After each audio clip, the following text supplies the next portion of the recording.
5 ہفتے کی جنگ کے بعد ڈونلڈ ٹرمپ کی ہمت آخر جواب دے گئی اور اب بہانے ڈھونڈ رہے ہیں کہ کسی طرح اس جنگ سے نکل بھاگا جائے۔ جو بڑے مطالبات تھے ان سے بھی دستبردار ہونے کو تیار ہیں۔ اب تو کھلے عام کہہ رہے ہیں کہ ہمیں رجیم چینج میں کوئی دلچسپی نہیں، ہم تو ایران کی ایٹمی توانائی کو کنٹرول کرنا چاہتے تھے۔ اس کے علاوہ کہتے ہیں کہ آبنائے ہرمز میں بھی ہم دلچسپی نہیں، آبنائے ہرمز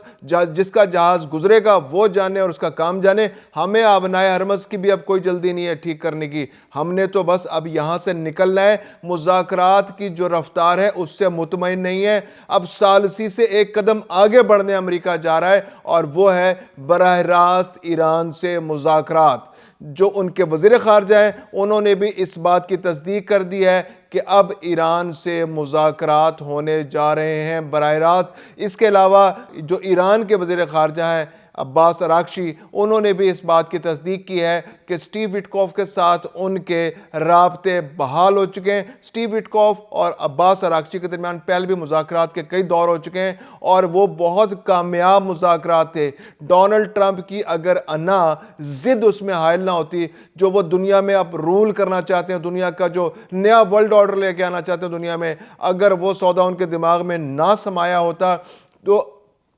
تو یہ جنگ، اس جنگ سے جان چھڑائی جا سکتی تھی اور اس جنگ کے بغیر بھی اس خطے میں امن ہو سکتا تھا اور امریکہ اپنے مطالبات منوا سکتا تھا۔ لیکن اسرائیل کے اشاروں پر ناچتے ہوئے ڈونلڈ ٹرمپ نے اس علاقے پر ایک جنگ مسلط کر دی اور اس جنگ میں اب تک اربوں ڈالر کا نقصان ہو چکا ہے۔ 20 ارب ڈالر تو پہلے ایک آدھ ہفتے میں خرچ ہو چکے تھے، اب کانگریس کے چکر لگا رہے ہیں ڈونلڈ ٹرمپ اور خوشامد کر رہے ہیں کہ 200 ارب ڈالر ہمیں اور دیا جائے تاکہ یہ جنگ کو ہم وائنڈ اپ کر سکیں۔ یعنی اگلے 3 سے 4 ہفتے میں امریکہ نے کہا ہے، ڈونلڈ ٹرمپ نے کہا ہے کہ وہ ایران سے، خلیج سے نکل جانا چاہتا ہے، اس جنگ کو ختم کر دینا چاہتا ہے، یہ جنگ مزید جاری نہیں رکھنا چاہتا۔ جو مقاصد وہ حاصل کرنا چاہتا تھا وہ کر چکا ہے اور اس جنگ سے اب اس کا کوئی انٹرسٹ نہیں ہے۔ وجوہات کیا ہیں؟ بڑی دلچسپ اس پہ وجوہات ہے اس کے پیچھے، کیونکہ پہلے امریکہ نے جو تاثر دیا تھا، جو 15 نکاتی فارمولہ پیش کیا تھا، جو مطالبات رکھے تھے، اس میں تو ایک سے ایک ایسا خطرناک مطالبہ رکھا گیا تھا کہ جس کے بعد شاید ایران کا اپنی بقا قائم رکھنا بھی مشکل ہو جاتا اور خلیجی ممالک کے اندر ٹوٹل کنٹرول امریکہ کا ہو جاتا۔ لیکن اب اس جنگ کی طوالت نے امریکہ کو یہ ثابت کر دیا ہے کہ ایران کے اندر جو رجیم چینج کا ان کا منصوبہ تھا وہ کسی طور پورا ہوتا دکھائی نہیں دے رہا۔ ایران کی اگر ایک ٹیئر جاتی ہے تو اس کی جگہ دوسری ٹیئر آ جاتی ہے، دوسری لیڈرشپ آ جاتی ہے، اگر اس کو شہید کیا جاتا ہے تو تیسری لیڈرشپ آ جاتی ہے۔ اور یہ انہوں نے اختیارات کی تقسیم اس انداز میں کر دیا ہے کہ اب علاقوں کے اندر اپنے اپنے یونٹس موجود ہیں اور وہ خود مختاری کے ساتھ جنگ لڑے ہیں اور امریکہ کے پاس اس جنگ کے خاتمے کا کوئی حل نہیں ہے۔ آبنائے ہرمز میں وہ ٹرائی کر کے دیکھ چکے ہیں، آبنائے ہرمز ان سے کنٹرول نہیں ہو رہا اور اس کے بعد اب انہوں نے دنیا کے باقی ممالک سے کہا ہے کہ بھائی آپ جانیں، آپ کا کام جانیں، جس کا جہاز ہے وہ خود حفاظت کرے، ہم پوری دنیا کا ٹھیکہ ہم نے نہیں اٹھا رکھا، ہم نے تو ایران پہ حملہ کرنا تھا، ہم نے تو وہاں ان کی جو ایٹمی طاقت ہے اس کو نقصان پہنچانا تھا، انشور کرنا تھا کہ ایران اب ایٹم بم بنانے کے قابل نہ رہے، تو ہم تو اس مقصد کے بہت قریب پہنچ چکے ہیں، ہمیں رجیم چینج سے کوئی دلچسپی نہیں ہے، رجیم چینج جو ہم نے کرنا تھا وہ کر دیا، اب اس سے آگے ہم رجیم چینج کے معاملے میں بھی نہیں گھسنا چاہتے۔ اس کے علاوہ جو باقی ممالک ہیں ان کا بھی دباؤ، جس طرح نیٹو کا، یورپی یونین نے جس طرح تعاون نہیں کیا، اس نے بھی امریکہ کو مجبور کیا کہ وہ اب اس جنگ سے نکل بھاگے اور کانگریس کے اندر جس طرح سے اس کو مخالفت کا سامنا ہے، جس طرح سے جو ڈیموکریٹس ہیں وہ اس جنگ کے مخالف ہیں اور پھر عوام بھی وہاں کی مخالف ہے، تو یہ چیز بھی امریکہ کو مجبور کر رہی ہے کہ وہ یہاں سے نکل بھاگے۔ بہت اہم نکات ہیں جن پر اگر غور کیا جائے کہ جنہوں نے ڈونلڈ ٹرمپ کو مجبور کیا کہ وہ جنگ کو ختم کریں۔ ایک تو یہ ہے کہ محدود ان کے مقاصد تھے، وہ خطے کے اندر ایک جنگ چاہتے تھے، اسرائیل کو مطمئن کرنا چاہتے تھے، اسرائیل کا بہت زیادہ دباؤ تھا، اسرائیل ایپسٹن فائلز کی بات ہو رہی تھی کہ ایپسٹن فائلز کے ذریعے اسرائیل نے ڈونلڈ ٹرمپ کو بلیک میل کیا اور امریکہ کی لیڈرشپ کو بلیک میل کیا اور ان کو جنگ کے اندر دھکیلا، جس کے بعد یہ جنگ شروع کی گئی اور اب وہ محدود فوجی مقاصد رجیم چینج جس کا بنیادی مقصد تھا وہ تو حاصل ہوتا دکھائی نہیں دے رہا. تو اب امریکہ چاہ رہا ہے کہ اس جنگ سے نکلا جائے, ایک نیریٹو بلڈ کیا جائے کہ دیکھیں جنگ تو ہم نے جیت لی, ہم نے تو بہت مختصر وقت میں یہ جنگ جیت لی اور اب اس جنگ کا کوئی مقصد نہیں ہے. جیسے امریکہ کو تقریباً 2.5 دہائیوں تک عراق کے اندر اور 2 دہائیوں تک افغانستان کے اندر رہنا پڑا, اور یہ جنگیں جتنی طویل ہوتی جاتی ہیں اتنے زیادہ اخراجات بڑھتے چلے جاتے ہیں. عراق کے اندر اور افغانستان کے اندر اربوں کھربوں ڈالر جو ہے وہ خرچ کر دیے گئے, اور اس کا نتیجہ بھی جس طرح سے عوام جو ایک طوفان, مہنگائی کا طوفان آیا اور عوام کے لیے امریکہ میں پریشانی بنی. تو اب ڈونلڈ ٹرمپ چاہتے ہیں کہ اس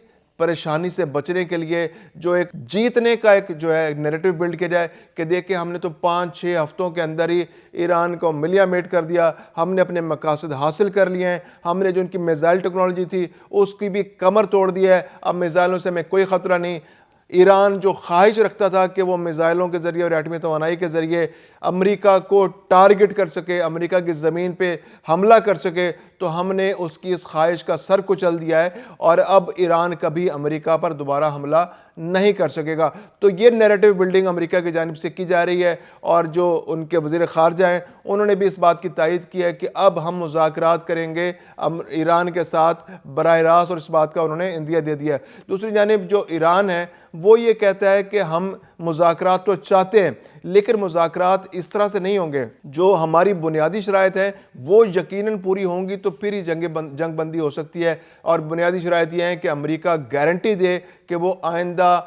وہ اور اسرائیل ایران کی سرزمین پر حملہ نہیں کریں گے. اس کے علاوہ جو ہرجانے کی بات ہے وہ بھی ایران کی جانب سے کی جا رہی ہے کہ جتنے نقصانات ہوئے ہیں وہ نقصانات بھی پورے کیے جائیں. دوسری جانب امریکہ جو ہے وہ جو خلیجی ممالک ہیں ان سے کہہ رہا ہے کہ جناب آپ میں نے بڑا خرچہ کر دیا ہے, اب آپ یہ خرچہ پورا کر دیں. حالانکہ خلیجی ممالک جو ہیں ان کے تو سر پہ یہ جنگ مسلط کی گئی اور ان کا تو خود اتنا زیادہ نقصان ہو چکا ہے, اور سب سے بڑا نقصان جو ہے وہ متحدہ عرب امارات کا ہوا ہے. ایک اندازے کے مطابق پچھلے 1 مہینے کے اندر جو دبئی کی سٹاک مارکیٹ ہے, جو ابو ظہبی کی سٹاک مارکیٹ ہے,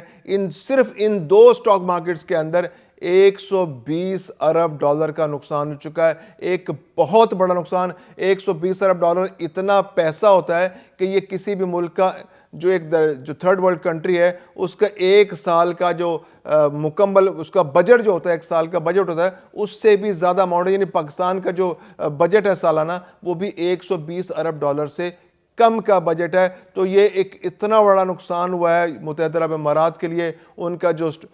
سٹاکس کا بزنس ہے وہ تباہ ہو گیا, ایک کریڈیبلٹی ایک بہت بڑی سب سے زیادہ متاثر ہوئی ہے. پھر ان کا جو ریل اسٹیٹ کا بزنس ہے وہ بری طرح متاثر ہوا ہے. جو ریل اسٹیٹ کے جو آن گوئنگ پروجیکٹس ہیں اس میں لوگوں نے انویسٹمنٹ کرنا چھوڑ دی ہے. جو بڑے پروجیکٹس ہیں ان کی قیمتیں گر گئی ہیں, لوگ وہاں سے نکل بھاگنا چاہ رہے ہیں. جو یورپی ممالک کے جو انویسٹرز تھے جو ان کے اندر گلف کے ممالک کے اندر اور خاص طور پہ متحدہ عرب امارات میں اپنا پیسہ لانا چاہتے تھے, جو 400 مزید بلینر وہاں آنا چاہ رہے تھے, تو انہوں نے بھی یقیناً اب سوچا ہوگا کہ جس طرح کے حالات ہیں, جس طرح کا ڈونلڈ ٹرمپ یہاں بیٹھے ہیں امریکہ میں, اور یہ کبھی بھی چاہے گا تو اس خطے کو پھر ایک یہاں پر ایک انسرٹنٹی پیدا کر دے گا. تو اس انسرٹنٹی کے اندر تو کاروبار نہیں ہو سکتا. تو متحدہ عرب امارات کو بہت زیادہ چوٹ پہنچی ہے, قطر بھی متاثر ہوا ہے, بحرین, کویت اور عراق کے لیے بھی مشکلات پیدا ہوئی ہیں, اور سعودی عرب سب سے زیادہ مشکلات کا شکار ہوا ہے. تو یہ ایک ایسی صورتحال ہے جو بالکل اس خطے کے لیے نامناسب ہے, اور یہاں پر تجارتی جو سرگرمیاں تھیں وہ بہت زیادہ متاثر ہو چکی ہیں. اور ایران کے اندر تو انفراسٹرکچر بری طرح متاثر ہوا ہے.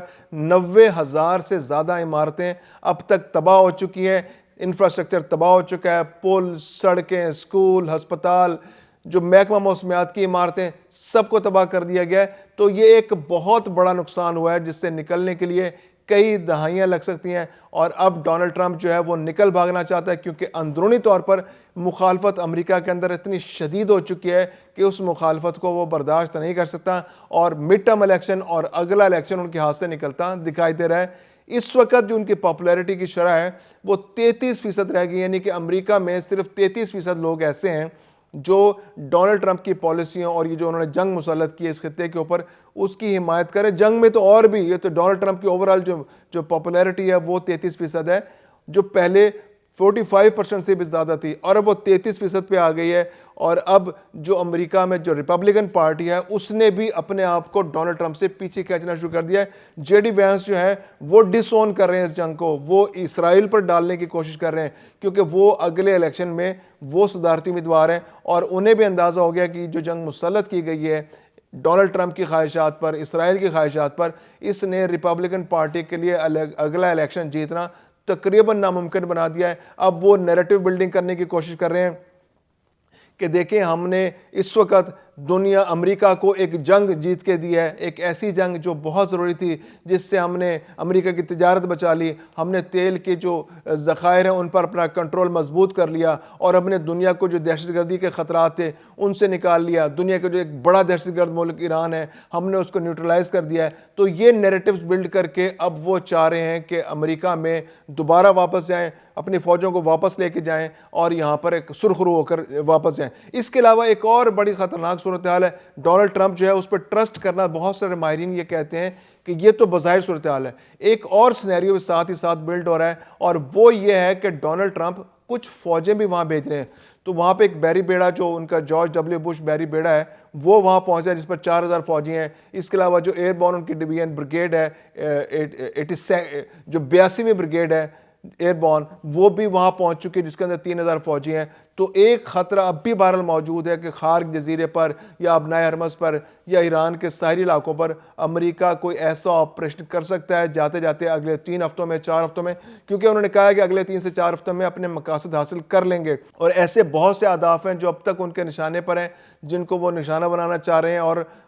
جو میزائل ٹیکنالوجی کے حوالے سے مزید نقصان پہنچانا چاہ رہے ہیں ایران کو, کیونکہ ابھی تک ایران کے جو میزائل ٹیکنالوجی ہے اس کو کنٹرول نہیں کر سکے. روزانہ ایک نئی لہر وہاں سے میزائلوں کی آتی, بلکہ ایک نہیں 2-3 لہریں نکلتی ہیں. اب تک 90 سے زیادہ لہریں وہاں سے جو ہے میزائلوں کی نکل چکی ہیں, جس سے اسرائیل میں تباہی کے مناظر ہر جانب بکھرے میں, ہزاروں عمارتیں تباہ ہو چکی ہیں اسرائیل کے اندر, بہت سارے عراق کے اندر تباہی ہو گئی ہے, گلف کنٹریز کے اندر تباہی ہو گئی ہے,